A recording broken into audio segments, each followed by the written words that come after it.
नमस्कार प्रणाम। हम भोजपुरी के टुनटुन यादव और बड़ी खुशी की बात है कि मनोज दीवाना जी के जन्मदिन पर जो ब्रह्मपुर के रहने वाले हैं। Love you, happy birthday Manoj दीवाना जी, आप हजारों साल जियो।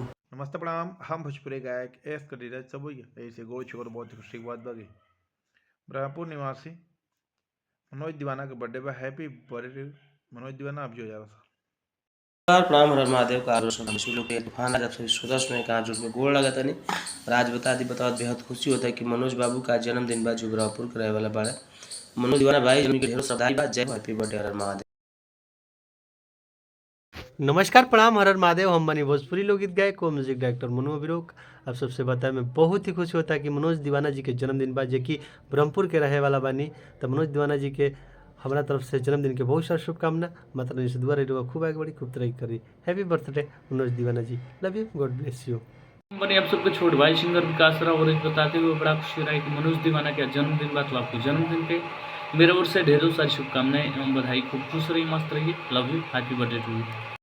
हर हर महादेव। नमस्कार प्रणाम। हम गायक चंदन पाल। आज बहुत खुशी की बात है कि हमारे बड़े भाई मनोज दीवाना का जन्मदिन है। तो मनोज भाई आपको जन्मदिन की ढेर सारी शुभकामनाएं। हैप्पी बर्थडे जी, हजार हजार साल भाई, लव यू भाई। नमस्कार प्रणाम। हम सिंगर सनी सुमन। आज बड़ी खुशी की बात करके हमारे खास दोस्त मनोज दीवाना का जन्मदिन बाद जन्मदिन के ढेर सारे शुभकामना। मनोज भाई आप जियो हजारों साल, माता रानी से ही हमारा दुआ है। जय माता दी, हर हर महादेव।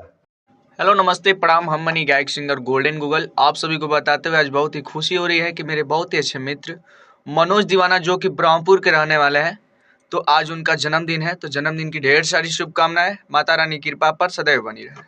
जय माता दी। नमस्कार प्रणाम। मैं सिंगर अभिषेक त्रिपाठी। आज मुझे बताते हुए बहुत ही दिल से खुशी हो रही है कि आज हमारे जिगर के टुकड़े प्यारे दुलारे मनोज दीवाना के आज हैप्पी वाला बर्थडे है। सबसे पहले मैं उनको जन्मदिन की बहुत सारी बधाइयाँ देता हूँ भाई। आप ऐसे ही हंसते रहिए, मुस्कुराते रहिए और अपने ज़िंदगी में ढेर सारी तरक्की पाए। और रील भी आपका काफ़ी लाजवाब आता है जिसका कोई जोड़ा नहीं है। तो मैं आपको जन्मदिन की बहुत सारी बधाइयाँ देता हूँ और साथ ही साथ आपको नए साल की भी बहुत सारी शुभकामनाएं मेरी तरफ से। Happy birthday to you. Thank you. नमस्ते प्रणाम। हम आप लोग के छोट भाई सिंगर करण बबुआ। आज को बात बताने में बड़ी खुशी होता है। हमारे प्रिय मित्र हमारे दिल के करीब रहे वाला हमारे भाई आज मनोज दीवाना के आज जन्मदिन बा।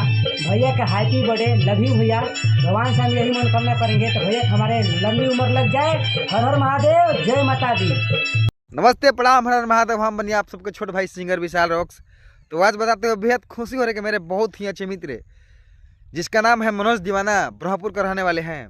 तो भाई के जन्मदिन की ढेर सारी शुभकामनाएं। आप खूब खुश रहिए, मस्त रहिए, आप अपनी लाइफ में खूब आगे बढ़िए, आपको सदैव माता रानी कृपा बन रहे। जय माता दी, हर हर महादेव।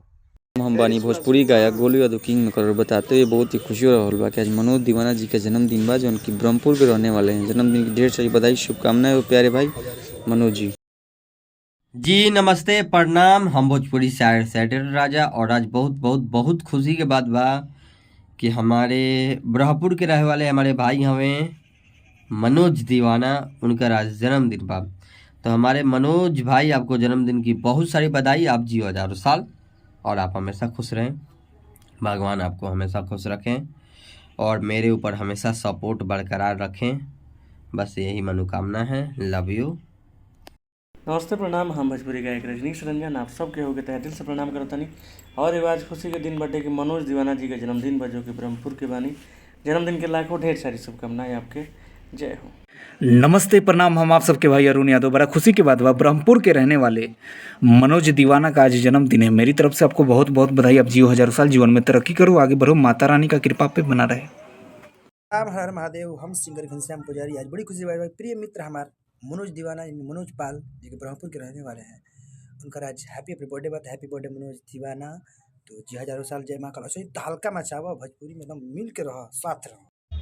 नमस्ते प्रणाम। हम सिंगर चंदन गोस्वामी अब तमाम भोजपुरी श्रोता समाज के हाथ जोड़ के प्रणाम करतनी। एक बात बता दी कि बड़ा खुशी के बात बा कि मनोज दीवाना जे कि भाई ब्रह्मपुर के रहे वाला बने भाई के बहुत सारा प्यार दीजा, आशीर्वाद दीजा।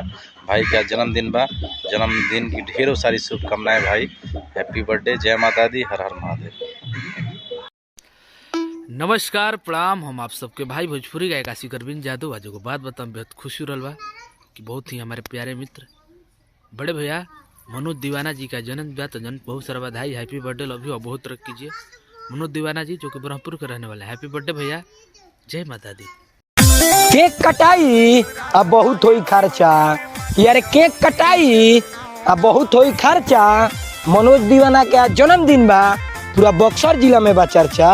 करेंसी लुटावल जाई ले जाई हो बिन के, मालिकी तो होवे कोई बीघा जमीन के। रात भइलई हो बावे पार्टी जन्मदिन के, रात भइलई हो पार्टी जन्मदिन। नमस्ते, प्रणाम, हर हर महादेव। और हम आप सबके भाई भोजपुरी गायक बजरंगी भाई यादव, और आप सबके बता दी कि हमारे बहुत अच्छे मित्र भाई मनोज दीवाना जी का जन्मदिन बा। तो हमारा तरफ से मनोज जी आपके जन्मदिन के ढेर सारा शुभकामना। Happy birthday to you, love you. आप हमेशा स्वस्थ और मस्त रहें, महादेव की कृपा। जय।